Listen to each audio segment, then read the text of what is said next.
El escritor Juan Villoro y el cineasta Terry Gilliam sostuvieron una amena conversación ante la prensa sobre su más reciente película.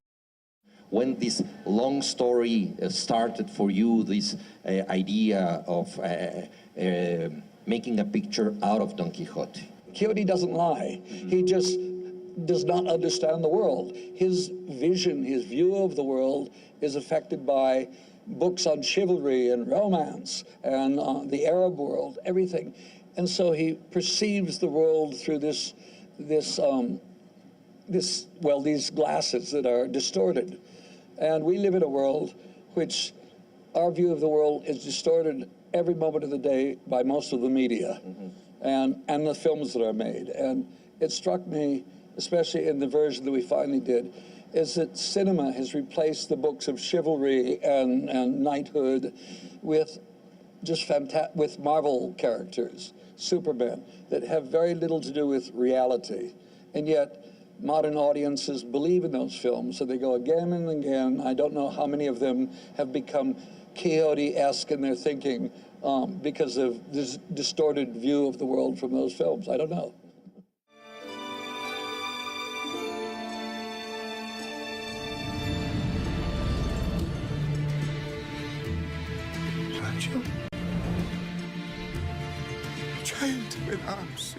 What was more difficult for you, to release Brazil or to finally shoot Don Quixote? Well, Quixote took a very long time. Brazil was a short period of about 6 months. And it was actually quite fun because I didn't care. And the problem with Quixote, I started caring about doing the job. It's more fun if you can maintain a playfulness. And Quixote, to make the film, it just became a pig-headed quest. And people said, move on, don't worry, you've got a career, you know, make some other movies. And I said, no, no, no. And it was, much of it was a reaction against all the reasonable people in my life. He's a saint. He's insane. And I think deep down, I really wanted to do something better than Orson Welles. I wanted to finish my film. He never got to finish his, so it's the only thing I've done better than Orson Welles.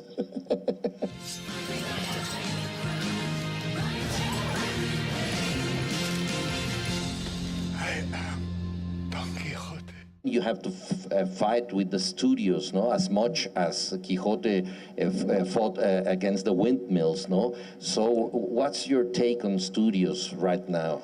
Every time I go with a new idea to the studios, they say, the first thing you come into the meeting, oh, it's so wonderful meeting you, Terry. We're huge fans. Oh, I remember Brazil's my favorite movie. Fisher King, oh, wonderful. Time Bandits, I was a little child. These changed my lives. And then I say, but here's the new script. Yeah, we've read it. I don't think this one works. And it's always been like that. It has always been. It never changes, no matter how successful some of the films have been. The new idea is not like the old films that they liked, because I can't think of anything worse than trying to repeat what I've done before. I really like your big adventures. You've read my exploits. The whole castle is reading them. Scripts and the talent comes together in weird ways sometimes. It's like floats around and eventually it sticks on the guy that is the right guy. And it's like finding an actor. I mean, case of Quixote, Adam Driver.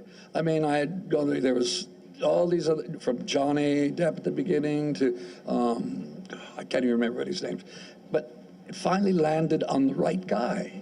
And it was almost accidental in a way. And I actually began to believe that films make themselves, if they're allowed to.